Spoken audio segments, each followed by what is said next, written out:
Hello, you wonderful people, and welcome to another episode of Not Too Comic Book. This being a show where I talk about TV shows that are adaptations of comic books. For today's episode, I'm going to talk about episode 5 of Marvel's M.O.D.O.K. A lot of interesting things went down in this episode, so let's break it down. Well, first and foremost, we pick up at Melcher's funeral, and I love that M.O.D.O.K. sits at the front. It's like, oh, is this where the family sits? Well, I'm going to sit in front of them. It's like his buddies from last episode. You guys should have saved me a spot. And obviously, like, Melcher's wife is giving a eulogy and everything. And obviously, like, I love the whole thing of, like, right, he's like, sorry, it's not like I'm trying to say, like, oh, your husband's dead, jackpot. It's just like, basically, I am, like, anytime I'm making any money, it registers and stuff like that.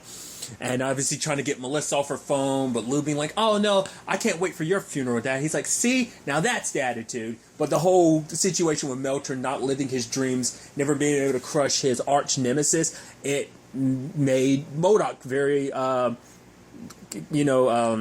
aware of his own mortality, which he'd never really given it much thought before. And I love that it's like, yeah, I'm here at my best friend's funeral, which is like, he literally just met the guy last episode. But hey, people become fast friends and all that. But it's like, you don't know anything about him. I thought the dope thing would have been if you actually like, oh, his dream of making that, because I think his wife said it was like, oh, what he was good at melting. I was like, oh, grilled cheese. And she was like, the hearts of everyone around him. I was like, oh, I went for the joke, and that was a very sincere thing. I thought it was going to be the joke of melting grilled cheese, because that was what he wanted to do, like, with get a truck and everything, but it's like, oh no, she was very sincere about the response of being like, oh, no, melting people's hearts, the hearts of all those around him. I was like, that's actually really sweet. But I was almost hoping M.O.D.O.K. would have picked that up, but it's like, nah, rather, like, he's going to use kind of like, yeah, this guy will go down, and Melcher will go down as in legend as the goon who inspired me to like live out my dream and kill my arch nemesis, Iron Man, So, and I love going over to his wife being like, if there's anything you need it all, go to Walmart. They have everything. It's actually pretty crazy. He's like, holy crap, Walmart just paid me just for saying the names. That's insane. So he's trying to go get like a mini black hole gun, but basically he has to go through a whole bunch of loops. And because at first I thought it was kind of interesting because Monica's working on her like experiments with the manatees and stuff like that. But then like, yeah, it's kind of like, oh yeah, like sent, like, at first I was like, oh, you're going to let M.O.D.O.K. do his whole thing because you're basically going to take the tech from him at the end of the day, like you kind of have for the previous episodes. And I thought they were just going to keep Monica busy, but it kind of turns out both stories end up kind of connecting because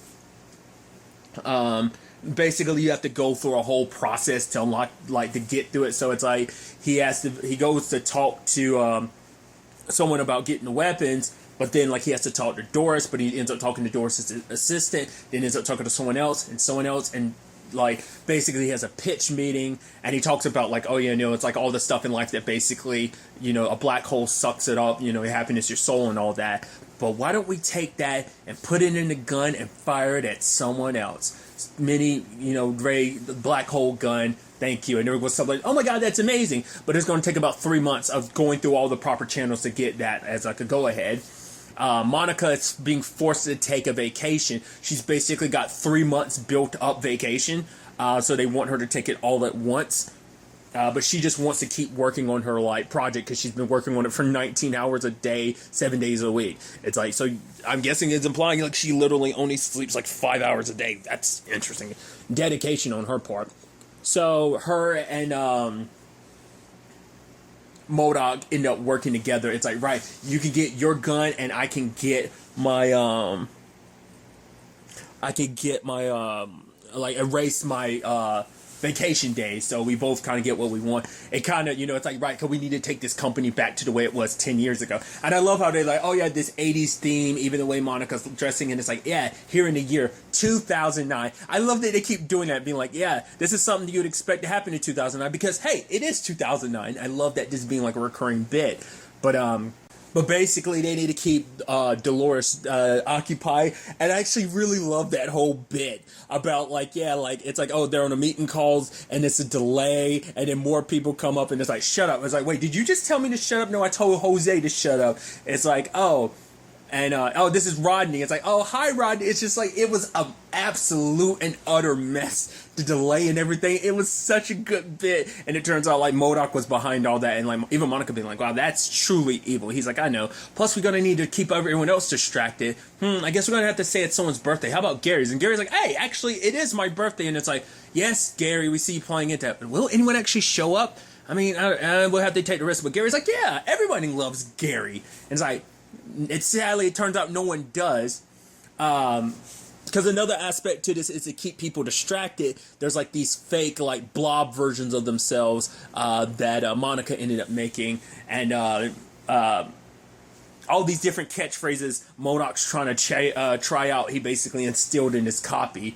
And so they go to the meetings and stuff like that. And I love the whole thing of like, right, because we all wear these helmets and stuff like that, where it's unclear of who we are. Like there's no like identifying or like being like sure about the diversity of the place. So it's like everyone say, you know, what your race is when you know, on the count of three. Or if you don't feel comfortable, just say I'm uncomfortable. 1, 2, 3, 2, 1. Lithuanian was the one main dude, and then like everyone else is uncomfortable. So it kind of feeds into like, oh, we don't know anyone except we got to know Doris, but it's like we can't. Like Gary's the only one you're going to be able to distinguish because between everyone else. I guess at this point it's like there's no point in giving him an arm. It's like let Gary stand out amongst everybody else because everyone knows it's Gary. You know, because also I'm sure like there'd be like, oh, personality wise, you can definitely tell Gary apart. But also the missing arm helps a lot, I'm sure, for a lot of people at AIM. But yeah, I also expected the hacking to be a lot more sophisticated than it was. I thought like, oh, but of course it's like nah. It's like okay, maybe it's gotta be something around here. It's like desk. Let's try this desk 1. And it's like my birthday, and then Monica be like, why would it be your birthday? That's her password. But it's like, oh look, and the password ended up being desk 3. I was like, okay, it was okay. You were actually on the right track. I wasn't expecting that. I thought Monica would have chastised you to be like, aren't you supposed to be like some basically a human with like supercomputer in your own right? Shouldn't you be able to figure this out? And so they were hacking. Everyone ended up leaving Gary's birthday. They're like, happy birthday, and they mumbled his name because they didn't really know who he was, and he kind of left. And by the time Doris came back and everybody, like, they're going through the vent, it's like, yeah, we got away with everything. Well, you know, and then you have M.O.D.O.K being like, I appreciate all that you've done. You know, we might not get along, but I appreciate your help with this. So let's basically go kill Iron Man. And it turns out Monica sold him out to Austin. And now it's a situation of like, for her, it's her trying to get back at him. Because years ago, he took credit for her. Like, he's like, whoa, I was planning on killing an Avenger, but you managed to kill like one of the main ones. I mean, the fact of the matter is, if this was a film franchise, you would have killed off you would have killed off like one of the main heroes and would have kind of basically pissed people off. And it's like, but we don't need to go through the trouble of identifying who he or she was because we were here. I'm like, because I was looking at, I was like, Red Mask. I was like, who the hell amongst I don't know all the Justice League or some like.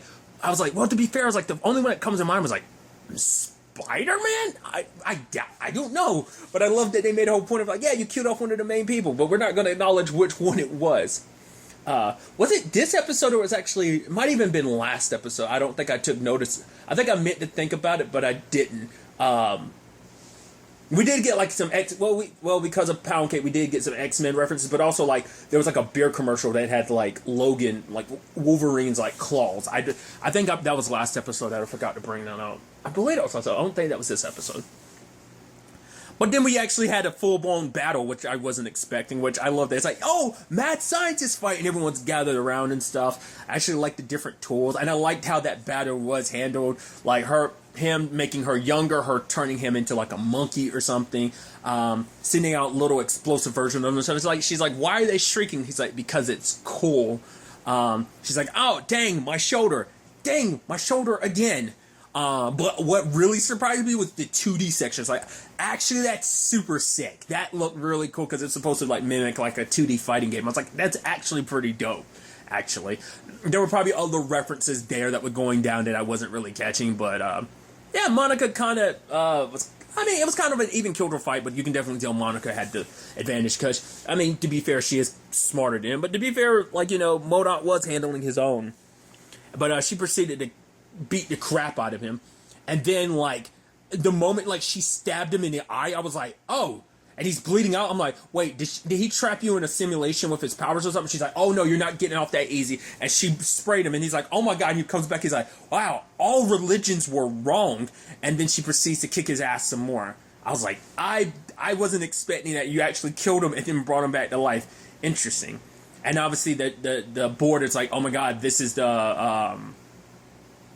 she's the one and not him. So she's getting promoted, he's getting demoted. And for her, she's like, yeah, I'm going to get back to my research. It's like, oh no, like, we're so impressed with those jelly people that you made. The fact of the matter is, you're going to be working on those all the time. Like, obviously, you're not in a position where you can have sex with them yet, so we need you working on that. Plus, this needs to be your main focus, because this is going to be what we sell to the public, because it could be like celebrity lookalikes, fill-ins for certain things, so it's kind of like we need to kind of jump on this immediately. So, but it was to give her work to distract her so that they could take all her tech and use it for themselves, because she was the main one behind a lot of stuff. Because it seems like a lot of the tech at that place. I mean, well, we do know the time travel device was Monica's, and it seems like everything at AIM kind of was hers.